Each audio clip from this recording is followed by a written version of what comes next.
So a definition given online by the Encyclopedia Britannica states that family is a group of persons united by the ties of marriage, blood, or adoption.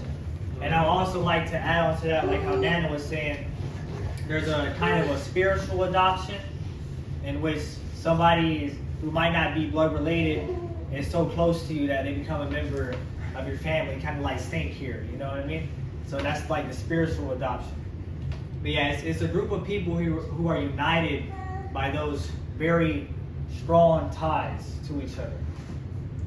Okay, now let's ask ourselves the second question. Where does family come from? Who can give me an answer for that one? Where does the birds and the bees? Okay, that's where bodies come from. Yeah. Okay. Anybody else?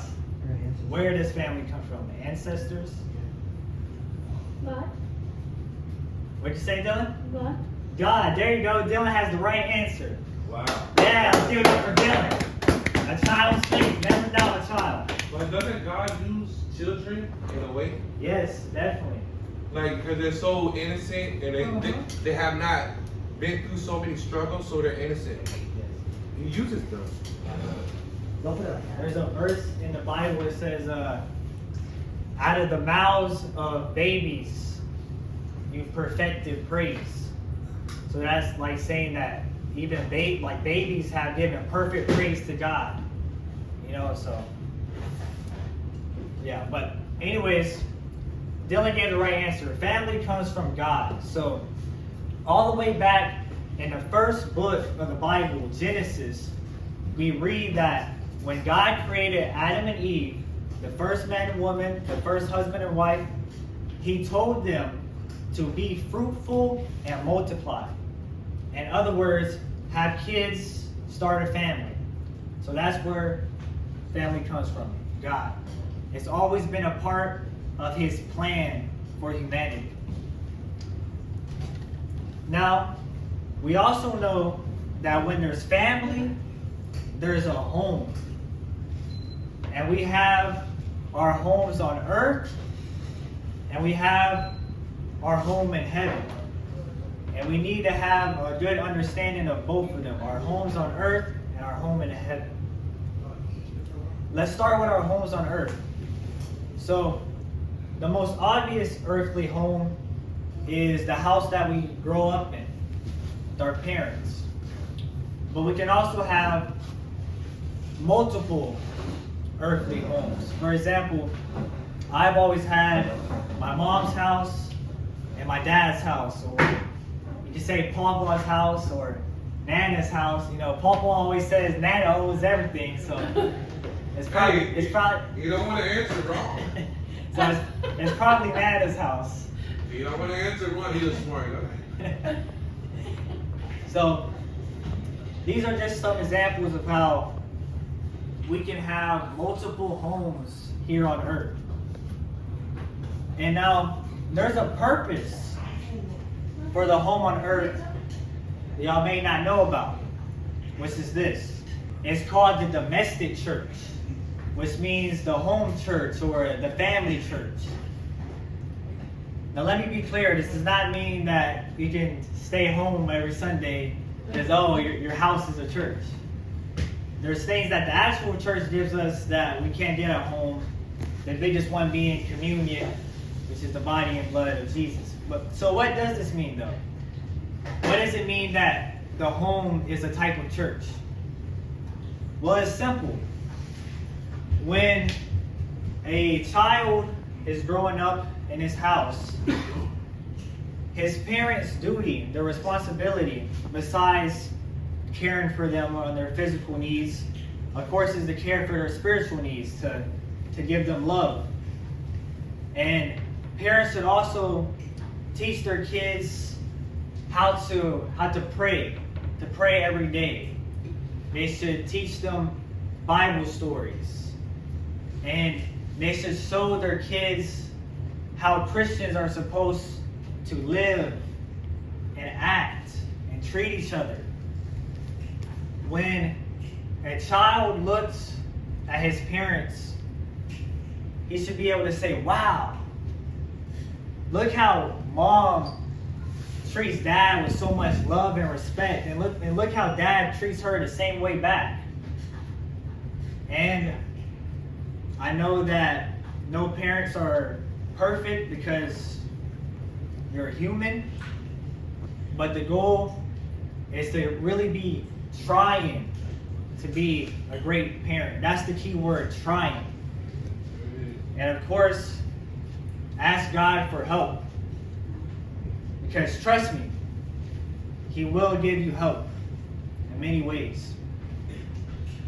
And even as the child becomes a teenager and then an adult, the home is still supposed to be a type of church that they know they can always turn to for support and for safety and for advice and for unconditional love.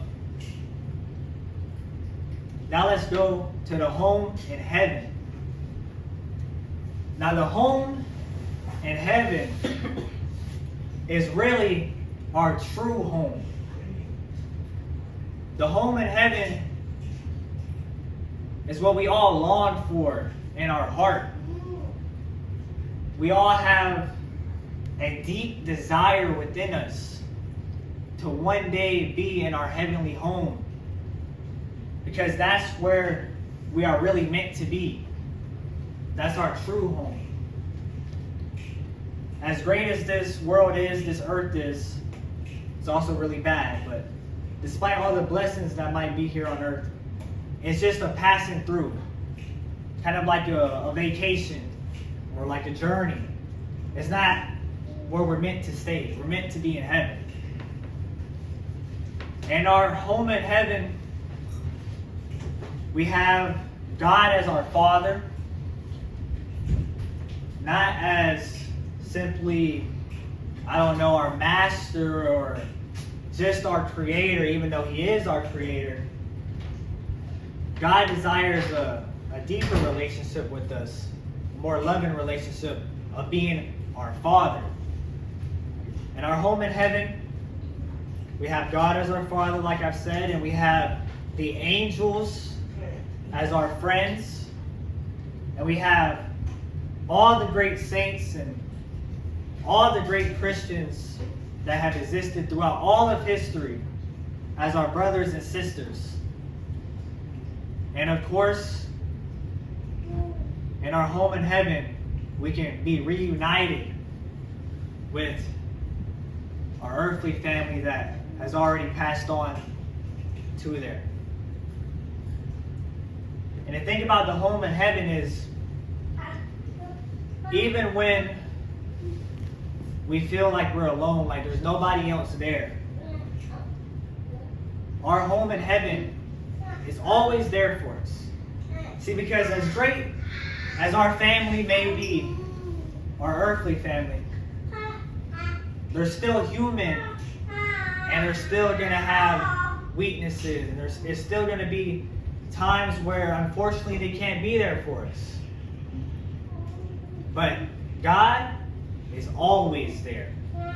He's always watching over us. And we can always talk to God through prayer. So that's our home in heaven. Our true home. The home that we should always keep our eyes on. When things are rough in life, just keep in mind that this life is temporary. It's a gift, it's a blessing. We should hold it with care, but it's still temporary. We're looking beyond. This life isn't the end. We shouldn't try to make it the end. We shouldn't be too attached to this life, as great as it may be. So, I can't preach a sermon about family without mentioning that one of the 10 commandments is to honor your mother and father. I'll repeat that again for the children in the audience. You shall honor your mother and father. What's honor? You need to Yes, break I'm it down. gonna ask that. So, That's good. Thank you, Dad. Who can give some answers? Who wants to give an answer to what do you think honoring your mother and father is?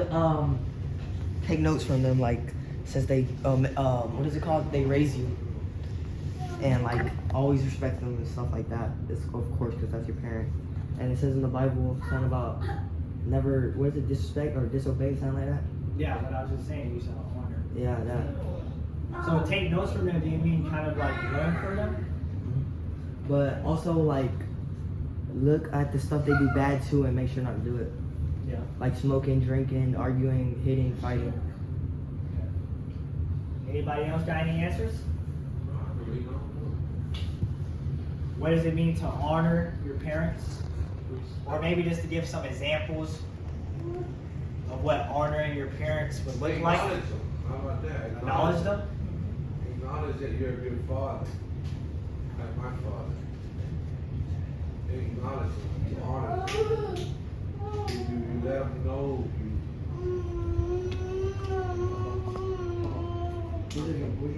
I really don't know. Like let them know that you appreciate them? Appreciate. Patience.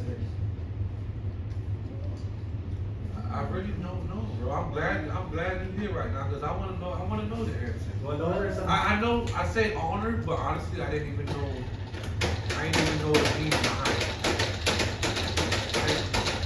Honor. I'm thinking like I'm trying. My wheels are turning like. That's one thing I can think of is to let him know that I appreciate you. I honor you. I'm happy for you. I'm glad that you was my father. Out of 1 million people in this world, I got a good dad. Simon, we got a good dad. Good mom. A lot of people don't got that. That was a blessing that God gave me before I was even born. You. That's definitely honoring. Honor. I'll do anything I could that I'm capable of. If it's just mowing the grass, or if it's just taking the garbage out, or just little things like that. No matter if my day sucks. It would suck more if I didn't have them. I don't know. Amen. You. I don't know. Like, nobody's perfect, though, man. Honor, you can't give enough honor when you honor somebody. I think there's not a cap on honor. There's not a oh, that's enough. Honor's gonna keep going. Like into outer space, it's gonna keep. Like, oh, I've already done enough for them. I don't need to do anymore. Like, of course not. Nah, there's no cap. There's no stop. Yeah. Keep trying till I can't even walk no more. Till I can't even talk no more. That's called serving. That's called serving them. You do for them. For your whole life. As long as you have breath, you always serve them.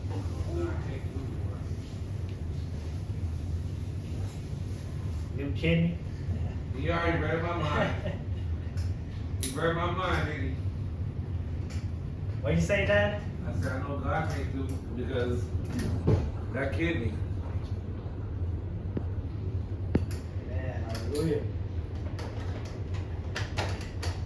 Yeah, sometimes I was scared. More that way. Go Oh, really? Now go to the next one over. You know, I think about the American flag, even though it's just like it's just an object really, but people honor it, you know?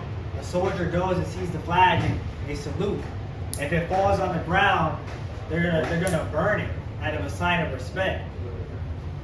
So I think that's what it means to honor your parents, is that you hold them in a place where you know that they're deserving of your respect and of you serving them and of you loving them and doing what you can for them, kind of as a thank you for all that they've done, you know?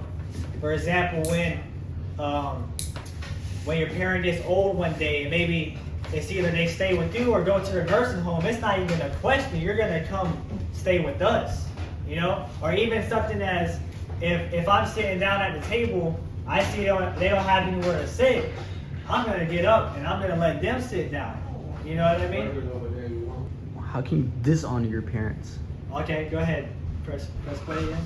So I was just about to say that, in summary, I want everybody to hear this, especially the younger ones, and I say this to myself too. It is a sin to disrespect your parents. So if you're, and look, what Zayden's doing right now, this is so amazing. This is a real life example of honoring his parents. And he didn't even have to be asked, I don't think, or did he have to be asked? It's because I was cutting my nails.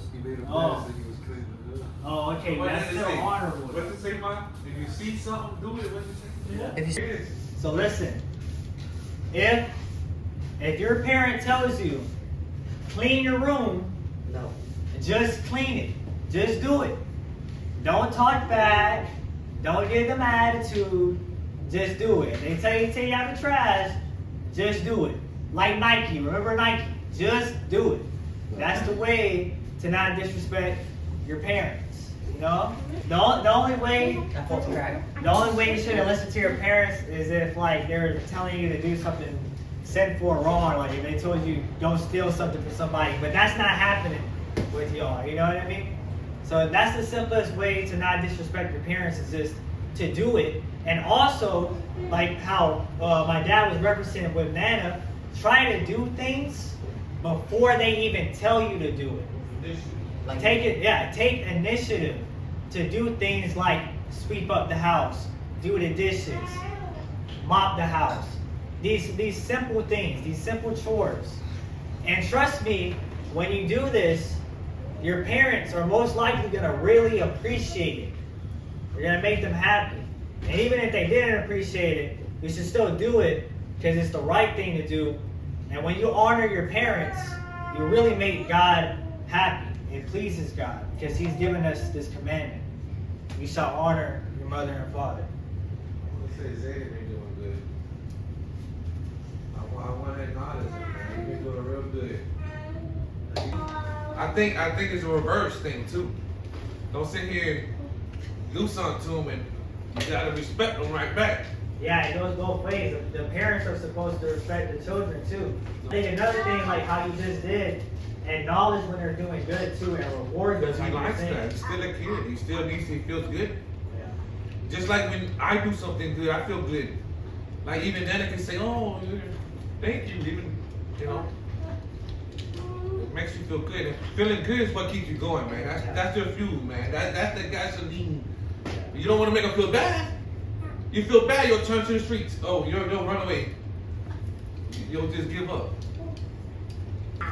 Okay, so there's one more point that I want to make about family.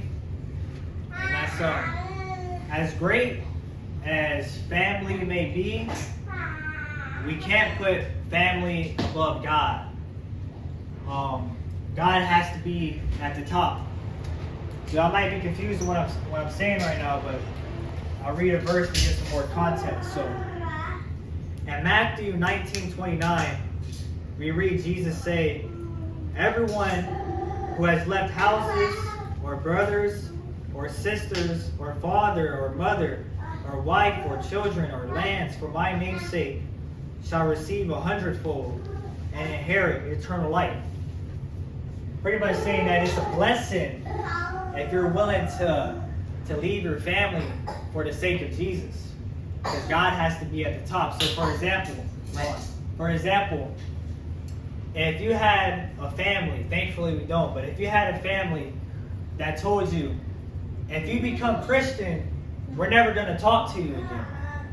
But then you have to say to them, well, I'll always love you. You'll still be my family. I'll always pray for you. But I guess you're not going to talk to me anymore because I'm going to become Christian no matter what you say. And you're willing to leave your family for the sake of Jesus. And this is something that's a real reality for like people who are in different religions and stuff like that. You know? their parents might not like them converting to Christianity, and might disown them. But that's putting God above family. Or maybe if you had, I don't know, some cousins or something that you couldn't hang out with because you felt like if you hang out with them, you're going to end up sinning. Well, hey, I love you, but I don't really want to hang out with you. I'm sorry. You know, this is like putting God in his proper place above all else, even above family. So what were you going to ask, Zayden? Like Saint Gabriel. Oh yes, like Saint Gabriel. So Zayden mentioned a dude named Saint Gabriel, where it's a real story. He lived in like the 1900s. I think he died in like the 70s or 80s or something. But his mom used to be angry with him because he loved God so much. And she actually took his Bible and threw it away. And even though Saint Gabriel loved her, he actually left home because he knew that if he remained there, he wouldn't be able to follow God. God is above all else. So. And he went to, what is it called again? Like the Monastery. churches? Yeah, monasteries. He went there. But he wasn't allowed to stay or something, right? Yeah. Yeah. So, I like your earrings. so to conclude, family is a great gift of God. It is a blessing, something that He has meant for us. I just remembered something that I forgot to say about the multiple homes. Also, when you eventually leave your house, if you move out and you have a spouse and you have children, then you create another home. That was something I should have said earlier. But anyways, in conclusion, family is a great gift of God. It is a blessing that we must be grateful for and hold with care. We need to be there for each other always. We need to pray for each other and pray with each other. We need to forgive each other, to be patient with each other, to try to understand each other, and to love each other unconditionally. That word unconditional means love each other no matter what, no matter how they are, how bad of a person they may be or so forth, that you still love them, that you still accept them with open arms, and that you forgive them. So that's the sermon. Anybody wants to add anything or ask any questions? I'm proud of you too. Thank you. Yeah. Let's say another prayer real quick. Think. Oh yeah. Ending prayer. State the deacon.